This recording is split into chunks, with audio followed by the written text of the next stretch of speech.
In this video, I will go over some nice tips and tricks that you might have missed in Path of Exile. While in your hideout, there is an arrow button at the bottom right.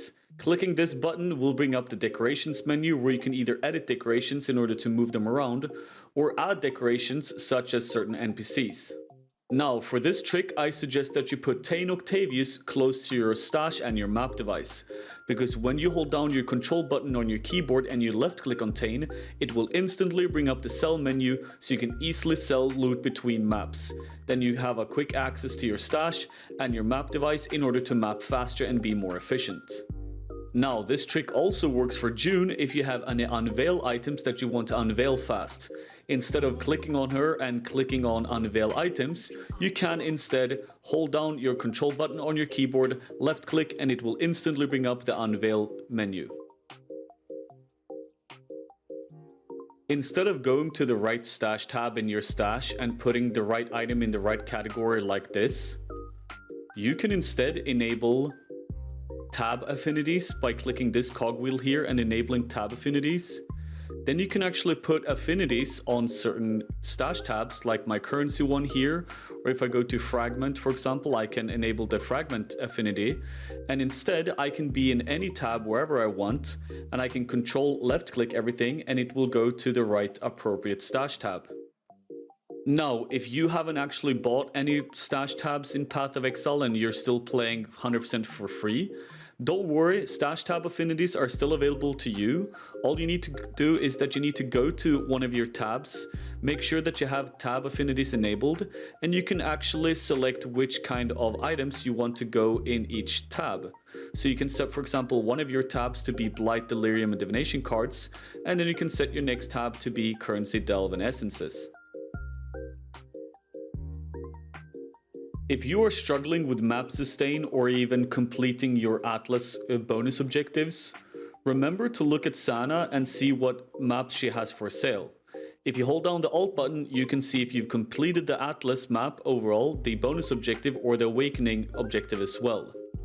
There's also another trick where you actually open up your map device, and every time that you summon a Sana mission through your map device like this, where activate the Sana mission in this map, Sana will then reset the maps that she's selling. So I can now go to Sana and look if there's any maps that I'm missing on my Atlas, or there's any maps that I would like to purchase overall.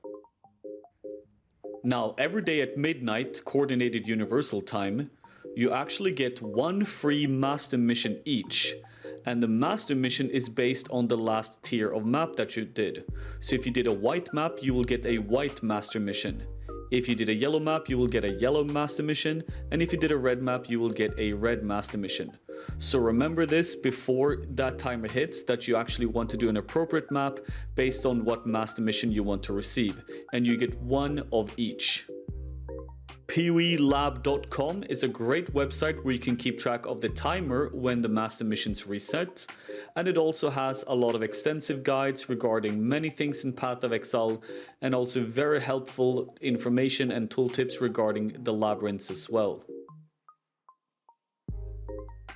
So Path of Exile has a lot of very deep mechanics, all the way from the Atlas over to the skill tree and certain items. In order to understand these mechanics, it can be really hard sometimes. And that's why I suggest using Path of Exile Wiki sometimes if you want to understand mechanics more and the semantics of certain mechanics as well. For example, here is the Inevitable Judgment skill node for the Inquisitor Ascendancy. And this quickly explains the mechanics of how this works in ignoring the enemy monster elemental resistances with critical strikes and what that actually means. Now, you can also use the Path of Exile wiki in order to look up other things, such as perhaps prophecies such as the Unbreathing Queen and what that means and how you actually do the prophecy chain. For example, as you can see here, the objective and what your rewards will be.